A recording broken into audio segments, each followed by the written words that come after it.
vegetables so much, especially when they come from my grandma's garden. Potatoes, carrots, cucumbers, you name it, I love it. Except for one vegetable that my entire family loves and decides to put in every single thing they make, even though they know that I hate it. What vegetable are you talking about, you might ask? And no, it's not Brussels sprouts. I'm talking about the horrid onion. Now, onions can be okay if they're in hamburger, but if they're raw or in anything else, no thank you. I will go make myself a sandwich so I don't even have to look at them. When I think of onions, I think about how they make you cry and how they smell atrocious. But then I took the time to ponder what is an onion really made up out of. Came to the one main conclusion. It has layers. Now, this might seem like a pretty obvious idea. We all know it has layers. But what happens when you peel back the layers? When you peel back the layers of the onion, the quality of the onion gets better and better until you get the bulb, or the main idea of the onion. This is like the ocean trash circle.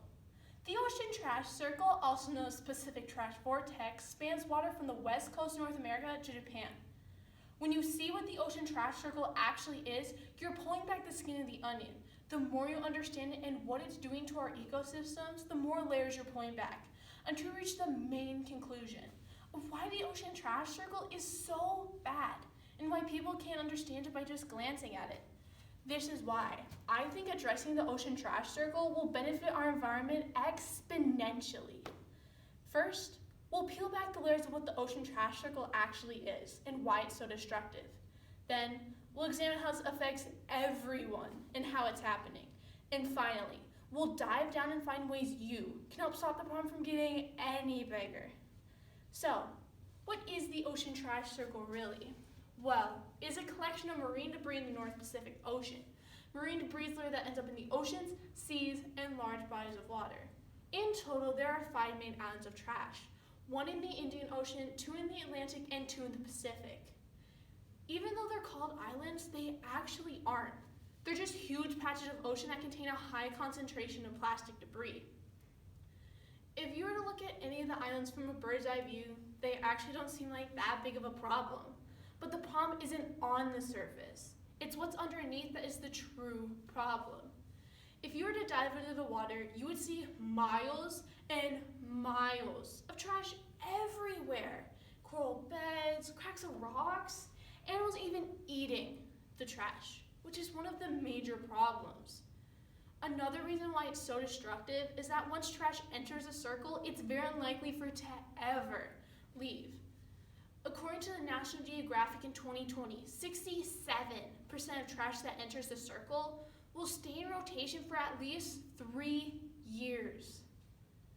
The reason this happens is because the currents are so strong around the islands that the trash either gets stuck or keeps rotating till it finally does get stuck. Since the ocean trash circle is in the middle of international waters, no country will take responsibility for it and clean it up, so it just keeps piling up more and more. Currently, there are 3.6 trillion pieces of plastic in only one of our patches. Now, these patches aren't just bad for the ecosystem, but they take up a ton of space. They're the size of the USA's second largest state, times 2. So I can only imagine what this is doing to our environment. Another problem is that animals go to piles of trash looking for food. If they do find food, plastic particles get eaten along with it, which is not ideal.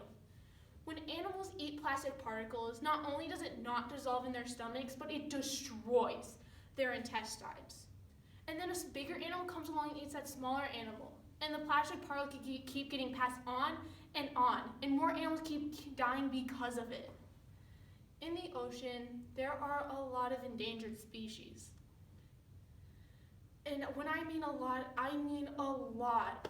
According to the National Museum of Natural History, they state there are 2,270 species listed as endangered. And of those, 150 of them live in our oceans. So if all of these animals are dying due to plastic particles, a lot more animals become endangered or even extinct if we don't change something. Now, this doesn't just affect the animals under the water, but above the water as well. It also affects humans substantially. Besides killing wildlife, which means less resources for us, there's other debris damaging boats, submarine equipment, littering beaches, discouraging swimming, and harming commercial and local fisheries. The 19 islands of Hawaii, including Midway, receive massive quantities of trash. Some of this trash is decades old. There's also a ton of places that are being riddled with all of this trash. The 19 islands of Hawaii, including Midway, receive massive quantities of trash.